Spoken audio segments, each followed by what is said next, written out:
Introducción. Para investigar la planificación prenatal de los retos de la vida, colaboré con 4 médiums y canalizadoras extraordinariamente dotadas. Juntos obtuvimos información sobre los planes previos a la encarnación de docenas de personas, 10 de las cuales comparten sus historias con nosotros en este libro. En esta introducción os relataré cómo encontré a estas personas, cómo los médiums y yo estudiamos su planificación prenatal y también lo que es la mediunidad y la canalización en general. Los fundamentos conceptuales de la planificación prenatal, esto es, las razones por las que nosotros como almas elegimos encarnarnos y experimentar vivencias, los presentaré en el capítulo 1. Cómo encontré a los entrevistados.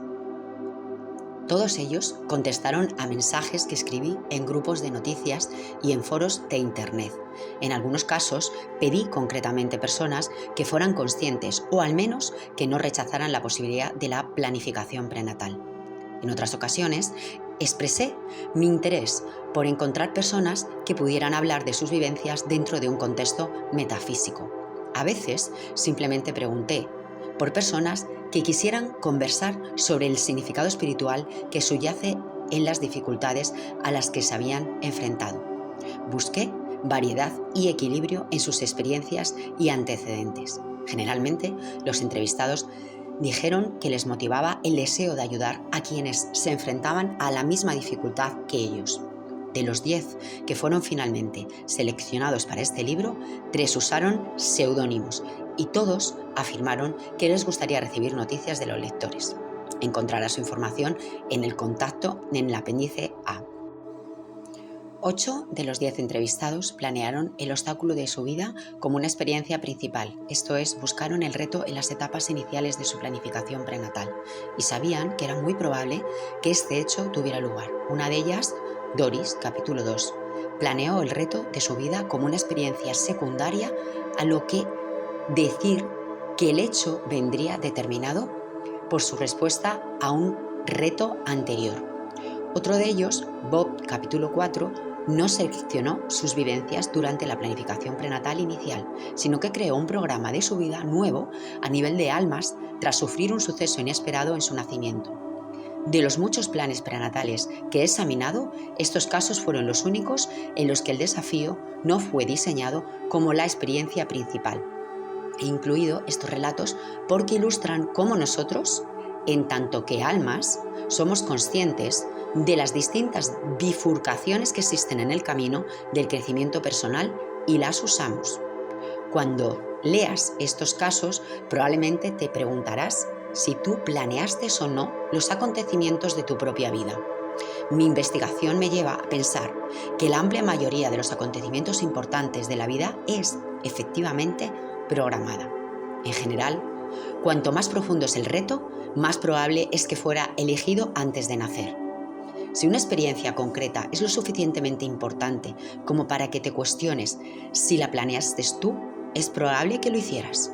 Una excepción importante, sin embargo, es la que tiene que ver con las experiencias que nuestra intuición nos advierte que evitemos. Cuando ignoramos las señales de nuestra intuición, nos exponemos a dificultades no planeadas. Por ello, debemos reconocer y atender en todo momento las señales de peligro internas. Sin embargo, no es mi intención sugerir que todas las dificultades de la vida estén planeadas, ni como probabilidades ni como posibilidades. Al encarnarnos, tenemos libre albedrío y podemos ejercitar nuestra libertad para crear acontecimientos que no son parte de nuestra planificación prenatal. Aquí la palabra clave es crear.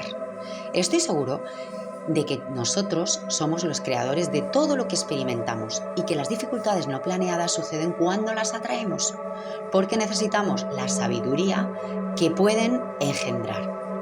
En estos casos, la intuición no nos apartará de ese aprendizaje que necesitamos. Nuestro crecimiento se deriva de las experiencias, las hayamos planeado o no. Por lo tanto, este libro será muy útil si te centras en por qué habrías planeado un reto concreto en tu vida y no en si lo hiciste. abordaremos la pregunta ¿por qué? Al leer los casos de otras planificaciones prenatales. En ellas captarás ecos de tu propia vida. Te sugiero que no limites tu lectura solo a las historias que tengan que ver con retos a los que tú o tus seres queridos os habéis enfrentado, dificultades que aparentemente son totalmente distintas. Pueden haber sido planeadas para enseñar lecciones parecidas o provocar un crecimiento similar. Puedes encontrar tus motivaciones como alma en el relato de alguien cuya vida es, al menos en apariencia, totalmente distinta a la tuya. Los relatos.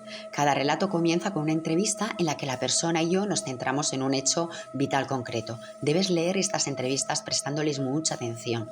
A menudo contienen detalles que al principio parecen no estar relacionados con el reto en sí, pero que en las sesiones con los medium demostraron ser esenciales para una comprensión total. No relato las historias personales completas, por lo tanto, puede que en la vida de esas personas no haga referencia a ciertos espacios de tiempo. Para hacer este libro tan útil como fuera posible, me concentré en acontecimientos de la vida normal y organicé los capítulos según el tipo de dificultad. En algunos aspectos, las historias se apoyan unas en otras, de modo que las primeras te proporcionarán información metafísica básica que te ayudará a apreciar mejor los relatos siguientes. Por ello, te sugiero leerlos en el orden que se presentan.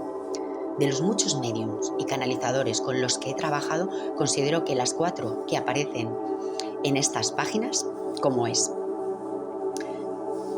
Death Debari, Glenna Dietrich, Corby Mitchell y Study Wells, están entre las de mayor talento.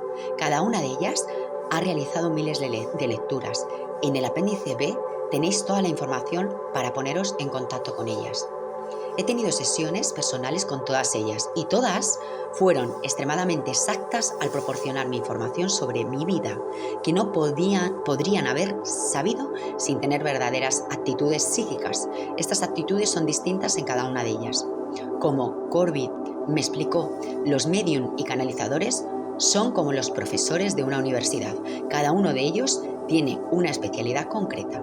Si asistes a un cóctel de la Facultad de Biología, no te dirigirás al profesor con una pregunta de sociología, ni pedirás a un becario del departamento de inglés que resuelva una ecuación de matemática. En lugar de ello, tienes en cuenta sus distintas áreas de especialización y aprecias lo que cada uno de ellos tiene que ofrecer. A cada entrevista le sigue una o más secciones con los medium.